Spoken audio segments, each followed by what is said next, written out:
Un homme qui n'est pas capable de faire du trajet pour venir te voir ne s'intéresse pas réellement à toi. Un homme qui n'est pas capable de te proposer un autre rendez-vous si il a dû annuler ou si tu n'es pas disponible, bref, te proposer une alternative, ne veut pas te voir. Un homme qui n'est pas capable de te proposer quelque chose que tu aimes en fonction de ce que tu lui as déjà donné comme information sur toi, un homme qui ne fait pas les efforts de te sortir quelque part où tu vas apprécier le moment, ne veut pas forcément te plaire. Son objectif n'est pas de te faire tomber sous son charme. Voilà. Il se contente juste de la facilité. Est-ce qu'on veut un homme qui se contente de la facilité? Pas du tout. On veut pas un homme qui reste en surface et dans la facilité. Pourquoi? Parce qu'on a des copines qui nous sortent bien mieux que certains. J'espère que vous avez des copines qui sont capables et qui vous emmènent dans des endroits de fou, qui vous draguent. Ça vous permettra d'avoir des attentes un peu plus élevées envers les hommes et franchement, ce serait pas du luxe. Un homme qui met plusieurs heures à vous répondre, voire plusieurs jours, ne s'intéresse pas à vous. C'est même pas une question de priorité, c'est juste qu'il ne s'intéresse pas à vous.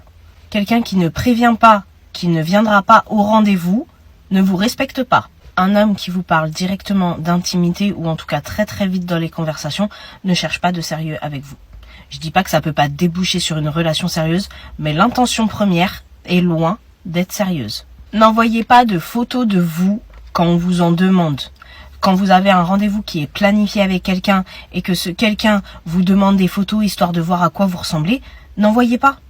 Vous avez un rendez-vous, il va voir à quoi vous ressemblez. Si vous commencez à distribuer des photos de vous à toutes les personnes qui vous en demandent, autant ouvrir un compte professionnel. Un homme qui vous invite à sortir ou à aller boire un verre et qui ne paye pas l'addition ou qui veut faire 50-50, c'est next. Ne soyez pas trop matérialiste, mais quitte à choisir entre l'amour, si tant est qu'il soit réel, et l'argent, choisissez l'argent. J'ai pas l'habitude de dire ce genre de truc. Être sexy et attirante, c'est pas une tenue, c'est une attitude. Good advice. Être quelqu'un de bien, ça paiera toujours. Même si des fois on a l'impression que ce sont les personnes égoïstes, manipulatrices, etc. qui gagnent. Au final, ce sont les personnes bien avec des grands cœurs qui iront le plus loin, qui seront le mieux entourés. Des fois, on aura cette impression d'être seul, etc. Être bon est toujours la meilleure solution. Tout comme l'hydratation est toujours la meilleure solution. Si vous avez un problème de peau, de cheveux, de ce que vous voulez, l'hydratation est toujours la meilleure solution. Pardonnez, mais n'oubliez pas.